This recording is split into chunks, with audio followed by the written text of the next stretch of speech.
قرآن میں فرمایا گیا والذین آمنوا اشد حبا للہ، اشد حبا للہ، اشد کا لفظ آپ جانتے ہیں شدید ترین، جو واقعی صاحب ایمان ہیں وہ شدید ترین محبت کرتے ہیں اللہ کے ساتھ۔ اور رسول نے اپنے بارے میں فرما دیا بہت خوبصورتی سے، لا یؤمن احدکم حتی اکون احب الیہ من والدہ وولدہ والناس اجمعین، تم میں سے کوئی شخص مومن نہیں ہو سکتا جب تک کہ میں اسے اس کے باپ سے، اس کے بیٹے سے اور تمام انسانوں سے زیادہ محبوب نہ ہو جاؤں۔ تو یہ محبت روح ہے، نظر تو نہیں آتی، نظر آئے گی اطاعت کہ آپ نے اللہ کا حکم مانا، رسول کا حکم مانا، لیکن یہ اطاعت عبادت تب بنے گی جبکہ اللہ کی محبت کے جذبے سے سرشار ہو کر اللہ کی اطاعت کی جائے۔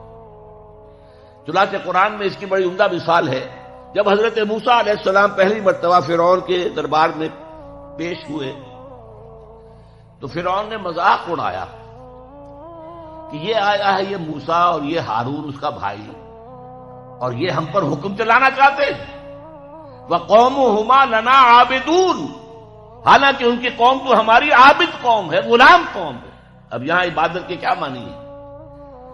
بنی اسرائیل پوجتے نہیں تھے، وہ بادشاہ کی پرستش نہیں کرتے تھے، لیکن بادشاہ کی اطاعت کرنے پر مجبور تھے، اطاعت کرتے تھے۔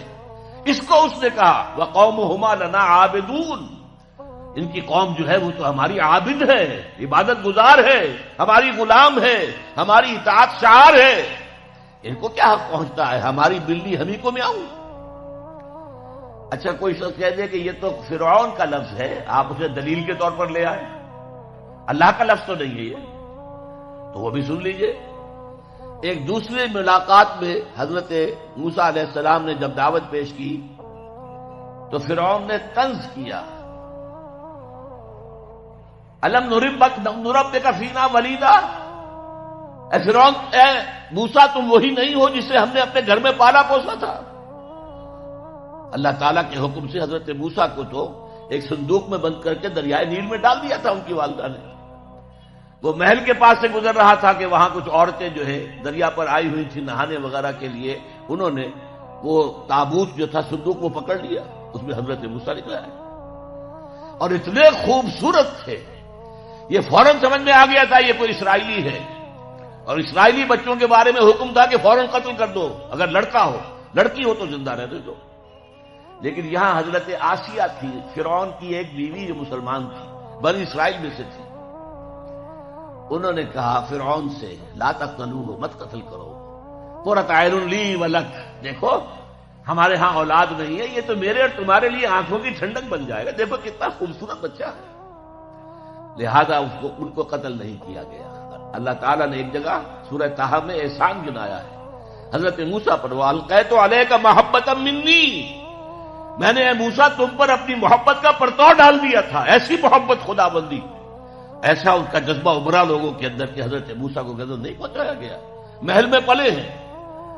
تو اس کے بعد فرعون کی اس وقت تک اولاد نہیں تھی، بعد میں اولاد ہو گئی، لیکن وہ جو بعد میں اولاد ہونے والا جو ہے، پیدا ہونے والا شہزادہ، وہ حضرت موسیٰ کو اپنا بڑا بھائی سمجھتا تھا۔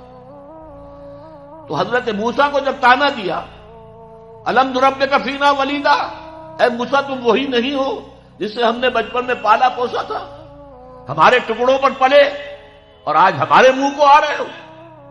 اس کا جواب کیا دیا حضرت موسیٰ نے؟ وَتِلْكَ نِعْمَةٌ تَمُنُّهَا عَلَيَّ أَنْ عَبَّدتَّ بَنِي اسرائیل، بڑا احسان کیا تو نے کہ مجھے اپنے گھر میں پال دیا اور میری ساری قوم کو غلام بنا رکھا ہے۔ ان عبدت بنی اسرائیل، یہاں بھی لفظ عبادت آیا، تو لفظ عبادت کا پہلا اطلاق اطاعت پر ہے، البتہ اس کی روح جو ہے وہ محبت ہے، روح نظر نہیں آئے گی، جسم نظر آئے گا، لہذا عبادت کا جسم اطاعت، اللہ کی اطاعت ہمہ تن ہمہ وقت ہمہ وجوہ، اور اللہ کی اطاعت کا راستہ اللہ کے رسول کی اطاعت۔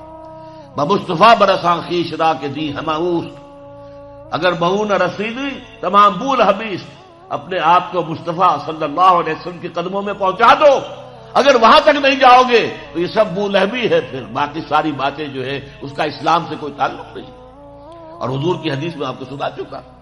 لا یؤمن احدکم حتی اکون احب الیہ من والدہ وولدہ والناس اجمعین، تم میں سے کوئی شخص مومن ہو ہی نہیں سکتا جب تک کہ میں اسے تمام انسانوں سے، یہاں تک کہ اپنے باپ سے، اپنے بیٹے سے بھی زیادہ محبوب نہ ہو جاؤں۔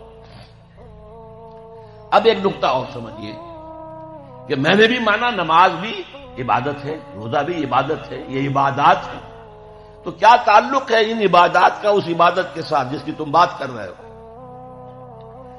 دیکھیے، یہ کوئی تمبو کہیں لگا ہوا ہوتا ہے، شامیانہ ہے، تو چار اس کی طرف جو ہے وہ کھڑے ہوتے ہیں بانس، ان کے اوپر وہ شامیانہ چڑھا ہوا ہے۔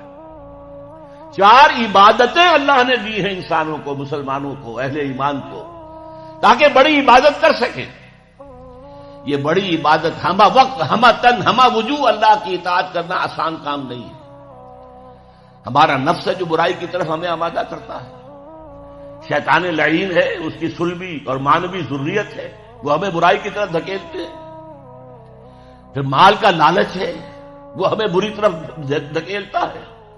ہمارے نفس کے تقاضے ہیں، چٹخارا چاہیے، عیش چاہیے، یہ ساری چیزیں جو ہیں ان کے ساتھ مقابلہ کریں گے تو اللہ کی بندگی کر سکیں گے، اللہ کی اطاعت کر سکیں گے، اللہ کی عبادت کر سکیں گے۔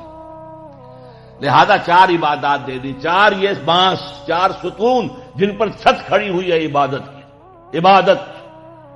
اور وہ ستون نمبر 1 کیا؟ نماز۔ کس لیے؟ تاکہ بھول نہ جاؤ کہیں۔ 5 دفعہ دن رات میں نکلو اپنے کاروبار سے، صبح نیند بڑی ٹھنڈی ہوتی ہے، بڑی ٹھنڈی ٹھنڈی ٹھنڈی ہوا، ساری رات حبس رہا ہو تب بھی صبح ضرور کچھ نہ کچھ ہوا چلتی ہے۔ مریض ساری رات تڑپتا رہا ہو لیکن صبح کے وقت آ کر اسے کچھ نہ کچھ سکون آتا ہے۔ تو فجر کی نماز کی اذان ہو گئی ہے، سن لی ہے، لیکن لیٹنے کو جی چاہ رہا ہے۔ اس کے خلاف جد و جہد کریں گے، اپنے نفس کے خلاف، تبھی تو اٹھیں گے نا۔ اٹھو، جاؤ مسجد میں، اللہ سے اپنا عہد جو ہے، جو تم نے کیا ہوا ہے بندگی کا عہد، جاؤ تازہ کرو اسے۔ 4 رکعتوں میں 4 دفعہ کہو ایاک نعبد و ایاک نستعین، اے اللہ ہم تیری ہی بندگی کرتے ہیں، تجھ سے مدد مانگتے ہیں۔ پھر تم دھندا کرو گے، کاروبار کرو گے، دفتروں میں جاؤ گے، پھر ظہر کے وقت پھر آ جاؤ مسجد میں، پھر عہد تازہ کرو۔ پھر کوئی تھوڑا سا قیلولہ کر لیا، کوئی تھوڑا سا آرام کر لیا، کچھ کھانا کھایا، پھر گئے اپنی دکان پر، لیکن پہلے عصر کی نماز پڑھ لو، پہلے تم اپنا عہد جو ہے پھر تازہ کر لو، پھر غروب وقت، غروب سورج کے وقت پھر تازہ کرو، رات کو سونے سے پہلے پھر تازہ کرو۔ حفیظ جالندری کا بڑا عمدہ شعر ہے کہ سرکشی نے کر دیے دھندلے نقوش بندگی، آؤ سجدے میں گرے لوح جبین تازہ کریں۔ یہ ہماری یہ سلیٹ ہے، لوح تختی ہے، اس پر لکھا ہوا کہ ہم اللہ کے بندے ہیں، لیکن سرکشی جو اندر سے آ رہی ہے نفس کی، اس نے اس لوح کے اوپر جو لکھا ہوا ہے ہم اللہ کے بندے ہیں، اسے دھندلا کر دیا ہے۔ آؤ سجدے میں گریں، زمین پر اپنی اس پیشانی کو رگڑیں، تاکہ وہ جو نقش ہے بندگی کا وہ